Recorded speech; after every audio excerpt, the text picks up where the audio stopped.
राष्ट्रीय सहयोग पार्टी द्वारा आईएमए हॉल पटना में प्रेस वार्ता का आयोजन किया गया। पार्टी के राष्ट्रीय अध्यक्ष डॉक्टर अशोक वर्मा ने महिला शक्ति को बढ़ावा देते हुए दीघा विधानसभा क्षेत्र से राष्ट्रीय सहयोग पार्टी की प्रत्याशी लीना प्रिया के नाम की विधिवत घोषणा की। प्रेस प्रतिनिधियों को संबोधित करते हुए डॉक्टर वर्मा ने कहा कि गर्दनीबाग निवासी लीना प्रिया एक उच्च शिक्षित साधी महिला हैं जो क्षेत्र की सभी समस्याओं से भलीभांति परिचित हैं। उन्होंने ये भी कहा कि महिला सुरक्षा व सशक्तिकरण, गंदे पेयजल की समस्या, जल जमाव एवं सड़क, शिक्षा, स्वास्थ्य आदि की समस्याओं से निजात पाने के लिए अब महिला शक्ति को आगे आना होगा। मौके पर पार्टी महासचिव अजीत कुमार, पटना के प्रभारी बीएमपी वर्मा, डॉक्टर सचिदानंद कुमार, पूर्व अध्यक्ष आईएमए बिहार रोहित कुमार, डॉक्टर नूतन सिन्हा, दिव्यानंद, अमित कुमार आदि मौजूद थे। परिस्थिति को पूरा बिहार जानता है, पूरा देश जानता है कि देश में सबसे ज़्यादा बिहार में जातिगत राजनीति चलती है और जाति का वोट बैंक भी सबके पास है। तो रचनात्मक राजनीति यह कहता है कि जाति, धर्म और क्षेत्र के नाम पर समाज को तोड़ना नहीं है, जोड़ना है। हम जाति के नाम पर वोट नहीं मांगते हैं, धर्म के नाम पर वोट नहीं मांगते हैं। हमें मुश्किलों का सामना जरूर करना पड़ता है। लोकसभा में भी हम लड़े थे, लोगों ने कहा कि आपको बहुत कठिन संघर्ष करना पड़ेगा और मैंने संघर्ष किया। विधानसभा में भी हम लड़ रहे हैं और हम वही बात कहेंगे जो लोकसभा में कहे थे कि जिनको भी कैंडिडेट की जाति देखकर और धर्म देखकर वोट देना है, हमारे कैंडिडेट को वोट नहीं देंगे। यह देश की पहली शुरुआत है और एक नई शुरुआत है। मुझे विश्वास है कि लोग कभी न कभी सपोर्ट करेंगे और इस विश्वास के साथ हम लोग आगे बढ़ रहे हैं। छोटे छोटे दल गठबंधन बना रहे हैं, एक दूसरे का हाथ पकड़ के साथ चल रहे हैं, आप अकेले गठबंधन नहीं, उनकी मजबूरी है। सीट के लिए, सत्ता के लिए गठबंधन तोड़े जा रहे हैं और गठबंधन बनाए जा रहे हैं। कोई भी गठबंधन इस देश का बता दीजिए, इस बिहार का बता दीजिए, इस परिस्थिति में जो सेवा के लिए, विकास के मुद्दा पर कोई गठबंधन बना हो।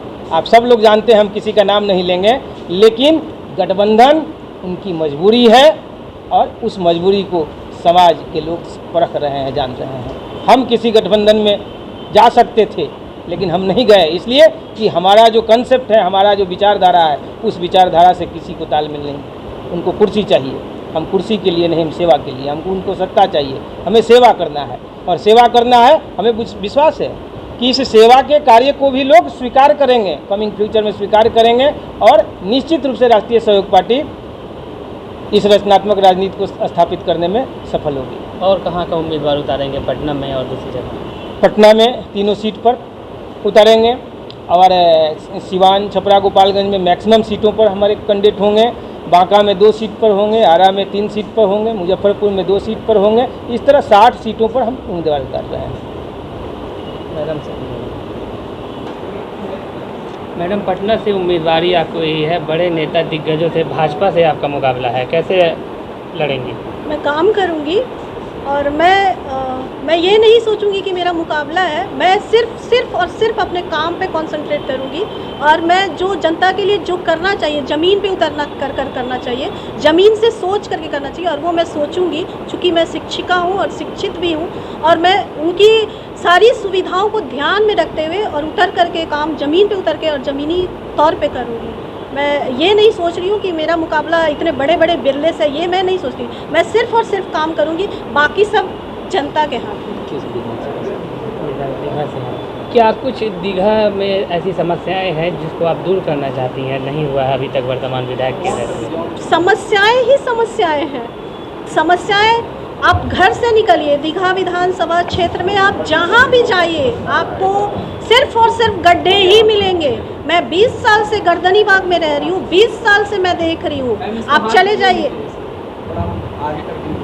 चले जाइए गर्दनीबाग रोड में चले जाइए। गेट लाइब्रेरी तो उसकी कायाकल्प हो गई, अभी कुछ महीने पहले हुई है उसकी कायाकल्प, लेकिन आप उसके बगल वाले रोड से गुजरिए, आपको वहाँ से गुजरने में जो कठिनाई होगी वो आपको खुद ब खुद समझ में आ जाएगा। और उसके बाद जैसे ही मैं आती हूँ 6D होते हुए अपने घर में घुसती हूँ, वहाँ से लेकर के वहाँ तक गेट लाइब्रेरी के रोड तक गड्ढे ही गड्ढे हैं। सिर्फ 20 साल से मैं ये देख रही हूँ। कहीं भी कभी भी मुझे कोई भी रोड, मैं रोज़ सुबह स्कूल पकड़ने के लिए मुझे सोचना पड़ता है कि मैं कौन सा रास्ता चुनूँ कि मैं पानी में नहीं गिरूँ, और कौन सा दीवार पकड़ के मैं निकलूँ बस स्टॉपेज तक बस पकड़ने के लिए। सभी दल महिला सशक्तिकरण की बात करते हैं। राष्ट्रीय सहयोग पार्टी ने महिला को उम्मीदवार बना दिया, क्या संदेश देंगे? महिलाओं की भागीदारी बहुत ज़रूरी है और मैं आभारी हूँ, हमारी पार्टी ऐसी सोच रही है। और चूँकि रचनात्मक पार्टी है और हम सब एक सोच के साथ आगे बढ़े हैं। और राजनीति से महिलाओं को क्यों अलग किया जाता है, या राजनीति में जब महिलाएं आना चाहती हैं तो क्यों एक डर सा हो जाता है, क्यों ऐसा भ्रम हो जाता है कि नहीं राजनीति तो बहुत हमारे बस की बात नहीं है। राजनीति मतलब कि कुछ लोगों का नाम है जिससे लोग डर जाते हैं, लोग नहीं चाहते हैं। मैं चाहती हूँ कि महिलाएं आगे आएँ, और जब तक महिलाएं आगे नहीं आएंगी कोई भी कायाकल्प होने वाला नहीं है। जब तक महिलाओं की भागीदारी सुनिश्चित नहीं होगी, नहीं समझ में आएगा कि क्या होना चाहिए और क्या नहीं होना चाहिए। महिलाओं मतलब मेरा शिक्षित से है, जो पढ़ी लिखी महिलाएं हैं। आजकल सभी महिलाएं पढ़ रही हैं और ज़रूरत है उनको आत्मनिर्भर बनाने की। महिलाएं ऐसी होती है जब वो घर से निकलती हैं तो वो सबसे पहले सुनिश्चित करती हैं कि घर में उनके अपनों के लिए खाना पानी सब है कि नहीं है, बना हुआ है कि नहीं है, और तब वो बाहर कदम रखती है। और बाहर की दुनिया में जब जाती है तो वहाँ के लिए उनको सुनिश्चित करना पड़ता है कि यहाँ मेरा क्या क्या काम है। अगर वर्किंग महिला है तो बहुत सारी समस्याओं का सामना करना पड़ता है महिलाओं को, और उन समस्याओं को वो झेलते हुए वो आगे आती हैं। और जो भी अगर किसी मुकाम पे पहुंचती हैं तो आप समझ सकते हैं कि कितना कुछ झेलना पड़ता है उनको। तो इसमें महिलाओं की भागीदारी बहुत आवश्यक है और हमारी पार्टी महिलाओं को आगे ला रही है। और मुझे खुशी है कि मैं पहली महिला हूँ बिहार से। इसके लिए माननीय अध्यक्ष जी और मेरी पार्टी की मैं बहुत आभारी हूँ।